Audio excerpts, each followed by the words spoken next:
Mesdames et messieurs, ici Chage sur la chaîne secondaire Serial Chage le Phénix, et comme vous pouvez le voir, on n'est pas dans le cadre habituel et c'est pour ça que cette vidéo elle sera faite avec moins de montage que d'habitude. C'est assez difficile de télécharger des extraits à l'hôtel, mais voilà, il y aura des petites images pour agrémenter le tout. Mais en soi, vous pouvez écouter la vidéo et peut-être regarder le paysage, je ne sais pas si c'est intéressant à voir, mais bref, voilà, je suis pas très fan de Bonzette et c'est pour ça que voilà, ça me fait plaisir de parler de l'épisode avec vous.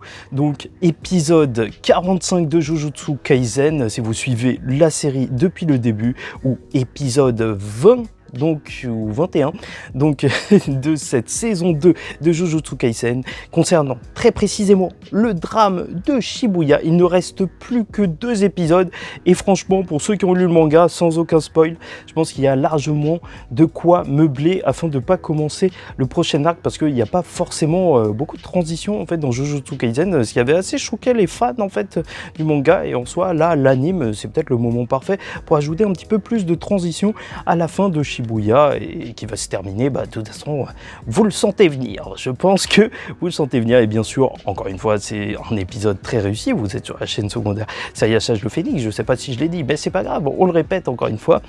Donc un épisode très réussi déjà en termes d'animation, mais chaque semaine j'ai l'impression que je me répète, donc c'est un petit peu relou, tu vois, où que je sois dans le monde, dès que je regarde Jujutsu Kaisen, je sais que je regarde de la qualité, et c'est ça qui fait extrêmement plaisir. Et plus que ça, en vrai, là, c'est tellement riche, t'as plein de choses différentes, avec même les séquences de Todo qui ont été grossies pour l'animé, tu vois, beaucoup plus de choses avec... Ah, ça me fume qu'il soit autant à fond avec son idole là. Et d'ailleurs, ça fait une petite polémique parce que il a été travesti, enfin habillé en femme pendant un moment, et je sais pas, apparemment ça fait une polémique avec des gens qui ont trouvé que c'était un petit peu n'importe quoi, qui changent de vêtements. Moi, je trouve ça drôle, en vrai, on est dans un gros délire, mais l'animateur qui a fait ça s'est fait un petit peu harceler, et ça, c'est plutôt triste. Espérons que on respecte les animateurs qui ont fourni un très beau travail, encore une fois, malgré les conditions du studio MAPPA, beaucoup de changements, même de terrain, et c'est ça qui donne l'esprit jeu vidéo, et ce qui fait Jujutsu Kaisen, parce que dans Jujutsu Kaisen, on se bat aussi avec son environnement. Se retrouver à Shibuya, c'est pas pour rien, c'est pas gratuit, tu te bats dans le métro, tu te bats donc sur les rails avec Mei Mei, enfin il se passe tout et n'importe quoi, et là, dès le début de l'épisode, t'as Mahito qui transforme le terrain avec, je sais pas pourquoi, il y a des tapis d'humains un petit peu partout, et ça, c'est juste génial. Enfin bref, donc très gros épisode, et on va essayer de parler de personnage en personnage, en commençant tout de suite par Todo, parce que s'il y a bien un de mes 3 personnages favoris dans cet épisode, c'est le Todo. Après le reste, c'est Toji et Yuta. Et bref, donc Todo est juste magnifique. Vraiment, encore une fois, c'est un épisode triste parce que c'est la fin de sa technique, et c'est peut-être la fin même du fait que Todo soit important pour l'intrigue, mais ça aura été le personnage véritablement de soutien. Et c'est ça que je trouve fou, parce que quand on entend personnage de soutien, on se dit ouais et tout, le mec il sert un petit peu à rien, tu vois, il est juste là pour épauler les autres. Et non, pas du tout. Là on te parle d'un personnage de soutien à la fois moral, parce que c'est le brosa, t'es obligé de le respecter. Tu vois à quel point il a réussi à remotiver Yuji, qui a la patate lors de cet épisode, qui réussit à se battre alors qu'il vient de vivre des choses atroces, et ça c'est grâce à Todo bien sûr.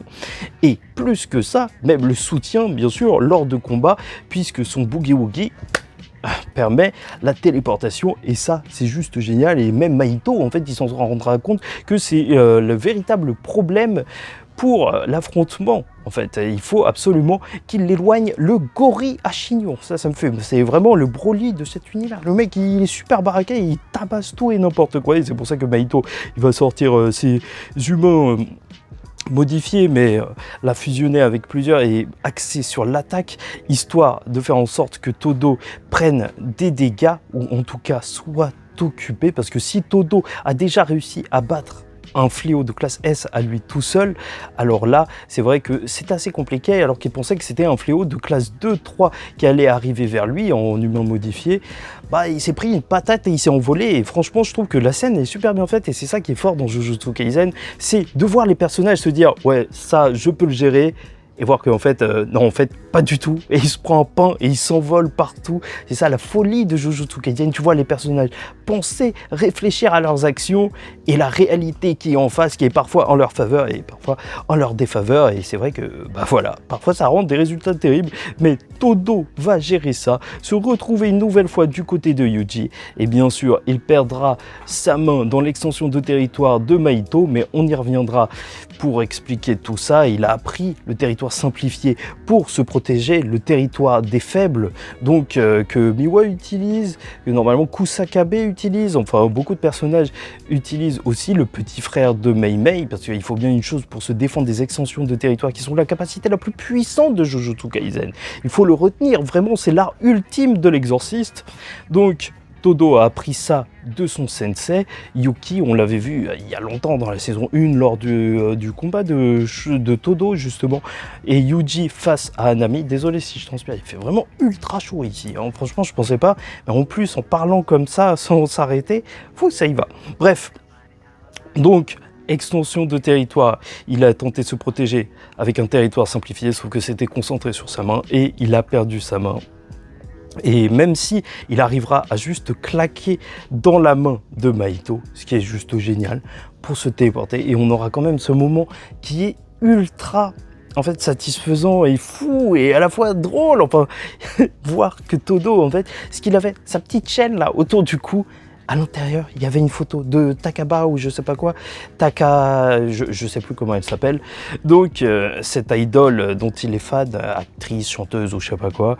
Et surtout, photo de Yuji, le mec est vraiment fou, le mec est vraiment fan de Yuji, il aime vraiment trop Yuji. Et comment ne pas aimer un personnage qui aime autant le personnage principal? Parce que Yuji, il a déjà cette vibe de bon gars, donc voir quelqu'un l'apprécier autant, bah ça fait que même par ricochet, bah tu l'aimes bien aussi. Non, c'est une dinguerie. Le personnage de Todo, il est beaucoup trop attachant. Donc le voir comme ça, pouvoir se téléporter un petit peu loin du combat et se rendre compte que même quand il a tapé dans la main de Mahito, bah il a touché la main de Mahito et ça fait que sa main, la seule qui lui reste à l'ébauler, bah, c'est peut-être la fin pour lui à ce niveau du combat, mais non. Il agira une dernière fois, et c'est là que le personnage il va vraiment briller pour moi. Parce que il faut essayer d'imaginer que le Boogie Woogie, enfin pour moi personnellement, je le considère, et je considère cette technique comme une technique qui a pour but surtout de déstabiliser l'ennemi. En fait, bien sûr, ça peut être utilisé de manière offensive, donc en lançant un caillou, en se téléportant et tout, mais sauf que en vrai, ça crée pas une attaque, ça juste inverse des positions. Et donc, vraiment, c'est une manière de déstabiliser l'ennemi, en tout cas, quand c'est en combat en duo ou trio ou je sais pas quoi. Et là, malgré que la technique est rendue là, malgré que ce soit la fin de la technique, et c'est pour ça que c'est super beau, parce que c'est la fin de celle-ci, et le dernier hommage qu'on pouvait avoir pour elle, c'est ce Todo donc, qui frappe avec le bout de sa main, en fait, il n'a pas de main, fait croire à Mahito donc qu'il va y avoir une téléportation, ce qui le fait bugger un petit peu, à un moment fatidique, parce que Yuji prépare l'éclair noir, et donc, en fait, il se passe rien du tout. Et c'est ça qui est fou, en fait, c'est que la technique de Todo, à ce moment précis, elle est déjà morte. Mais le seul but de cette technique, en réalité, c'est de déstabiliser l'adversaire. Il aura réussi à déstabiliser l'adversaire sans même avoir sa capacité et en rendant donc un dernier hommage à son Boogie Woogie. Voilà, il a réussi à utiliser la capacité sans qu'elle existe. C'est complètement fou, c'est juste génial. C'est le personnage de Todo. Et ça, c'est magnifique. D'ailleurs, la scène où il fait ça, bah, ça a été animé par quelqu'un de 16 ans. Franchement, j'en reviens pas en fait. C'est fou de voir le talent qu'ont certaines personnes. Vraiment, accrochez-vous si vous avez des projets, parce qu'on peut tout réussir hein, si on se donne vraiment à fond. Enfin bref, n'hésitez pas d'ailleurs aussi à liker ou disliker la vidéo, ça m'aide dans mon projet. Commentez, donnez votre avis en commentaire et vous abonnez si vous n'êtes pas encore abonné. Et maintenant qu'on a déjà parlé de Todo, et purée, c'était long de parler de Todo, donc parlons un petit peu du personnage de Mahito et on terminera sur le personnage de Yuji. Alors le personnage de Mahito lors de cet épisode, si il y a bien une star lors de cet épisode, c'est le personnage de Mahito, parce que c'est vrai, l'épisode porte en fait son nom, enfin la métamorphose, enfin le nom de la chose qu'il va faire lors de cet épisode, puisque tu le vois qui change totalement de terrain, qui est en train de tout péter, qui crée des humains altérés encore et encore, qui les combat tous qui est face à son ennemi juré, donc Yuji, qui peut résister à sa capacité. Mais on parle d'un Mahito, et j'en ai parlé sur Twitter, et ça fait un petit peu de bruit, parce que, voilà, les gens ne sont pas forcément d'accord, parce que, en gros, ce que je considère, et c'est ça, j'ai un petit peu du mal avec les gens qui ne considèrent pas assez la puissance de Mahito, les gars. En fait, je ne sais pas si les gens se rendent compte à quel point Mahito est fort. Moi, en fait, là, j'hésite carrément à faire une vidéo sur la chaîne principale pour parler du fait que Mahito, pour moi, très sincèrement, au vu de ce qu'il a fait là, même lors de cet épisode, il est très largement, et il aurait pu très largement être du même acabit plus tard que Gojo et Sukuna. Ah ouais, très largement, parce que sa technique, elle one-shot les gens, et ce qu'on a vu faire, son extension de territoire de 0,2 secondes, juste parce qu'il a vu Gojo le faire, même se dresser face à Sukuna, parce qu'il savait qu'une extension de territoire où Sukuna est touché, alors ça y est, enfin où Yuji est touché, et donc Sukuna par la même occasion, alors c'était cuit pour lui. Mais non, il s'est dressé face à Sukuna, il lui a dit, moi je vais le tuer ton gamin. Je vais le tuer, tu vas rien pouvoir faire. Je sais que tu as ton plan, mais je m'en fous. Franchement, c'est un malade devant le roi des fléaux. Il connaît la puissance du roi des fléaux. Il a été juste monstrueux. Même concentrer toute son extension de territoire sur le bas de Todo, ça aura fait toute la différence lors de ce combat. Ça aura été donc à l'initiative de la fin d'un exorciste qui a été incroyable, le grand Aoi Todo. Et là, en cette fin d'épisode, alors qu'il fait sa métamorphose, et c'est dommage parce que je pense qu'on ne l'aura jamais vu à son plein potentiel véritablement, parce qu'il est déjà un petit peu KO, il s'est pris plein d'éclairs noirs. Donc avant d'atteindre sa forme finale, j'aurais bien aimé le voir dans sa forme finale, donc complètement, tu vois, à fond, mais en même temps, est-ce que c'est un personnage intéressant à voir quand il combat d'autres personnages, parce que vu qu'il one-shot les gens juste en les touchant, c'est vrai que c'est pas forcément le personnage le plus intéressant, sauf si le combat Yuji, et là je pense pas que Yuji il aurait pu gérer un Mahito aussi puissant à 100% de ses capacités, mais bref, c'est vrai, avec Desi on refait le monde, comme on dit. Bref, là, il est impressionnant. Déjà, même physiquement, en fait, le fait qu'il trouve la forme de son âme, véritablement, après avoir lâché un deuxième éclair noir. Et donc, là, ça montre encore une fois que l'éclair noir ne choisit pas qui il choisit, enfin, qui il aide. Voilà, l'éclair noir. Et là, enfin, pas l'éclair noir, comment on dit, le rayon noir, voilà, parce que les traductions à l'ancienne, quand je lisais Jujutsu Kaisen, il y avait tout, et ça fait que parfois j'ai des termes qui sont plus trop valides. Maintenant, voilà, le rayon noir. Enfin bref. Donc, le personnage de Mahito, lors de sa transformation, il est impressionnant, il dégage vraiment une aura. T'as l'impression que t'es face à un gros Freezer, là, qui est en train de se taper dans Jujutsu Kaisen. Enfin, vraiment, il a ce côté monstrueux, totalement. Là, si tu te demandais parfois, ouais, Mahito, il a un petit peu une gueule d'humain, bah non, bah là, ça y est, c'est terminé, et sa peau est plus résistante en plus qu'un Shozo qui utilisait la manipulation de sang pour se protéger. Donc oui, ça fait beaucoup, le personnage de Mahito, là, il est monstrueux, et heureusement qu'il était blessé, et que donc Yuji aura eu une ouverture pour un dernier coup, et on parlera de cette dernière scène du loup et du lapin, un petit peu plus tard, parce que là, il faut qu'on parle d'abord de Yuji Itadori qui a bien sûr mené le combat. Et ce qui est véritablement impressionnant, c'est de se dire que Yuji l'a subi durant tout ce combat. Il est même extrêmement courageux et plus que ça, déterminé, puisqu'il lui manque un bout de la bouche, carrément. Tu le vois comme ça combattre Mahito. Et tout ça, il le fait alors que, au niveau du moral, il a quand même perdu. Il n'y a plus Gojo, il y a Nanami qui est mort devant ses yeux, Nobara qui est morte devant ses yeux, et il a commis un massacre de masse. Encore une fois, c'est le personnage qui a peut-être subi le véritable drame à Shibuya, s'il se sent responsable de tout ça, et pourtant il continue de se battre.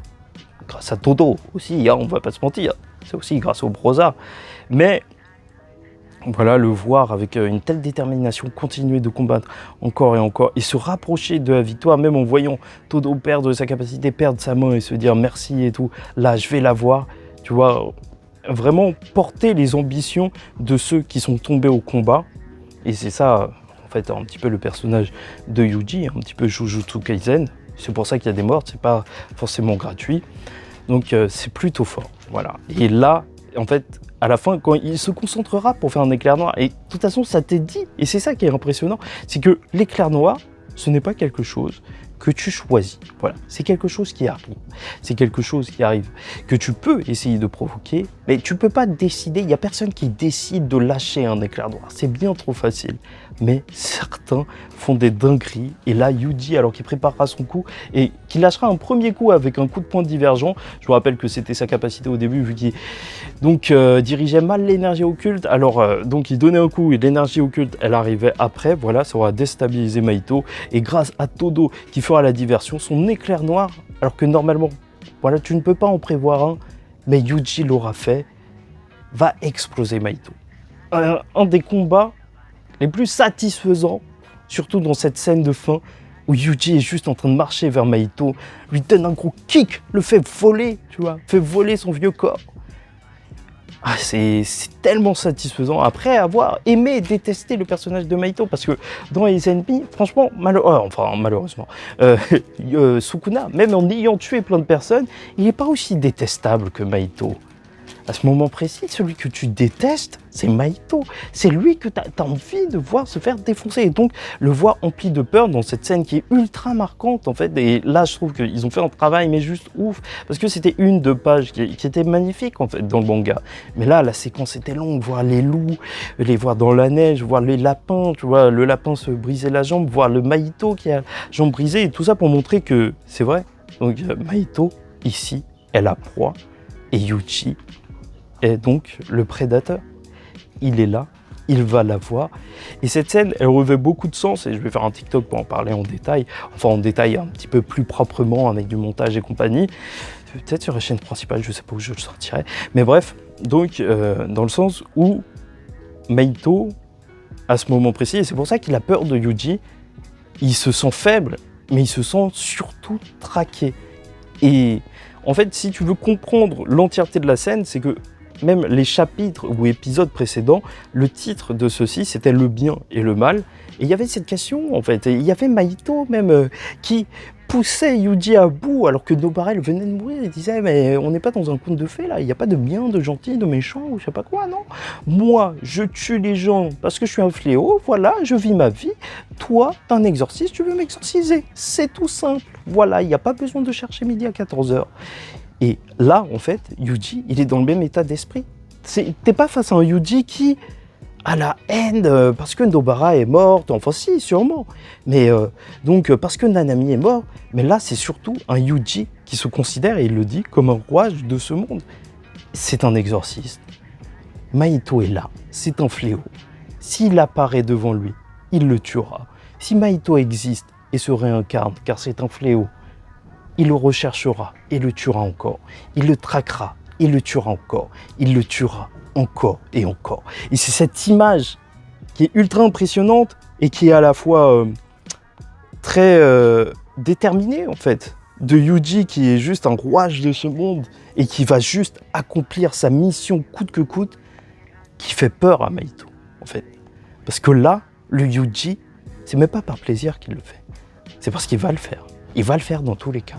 Il pourra pas perdre en motivation, je sais pas quoi, non.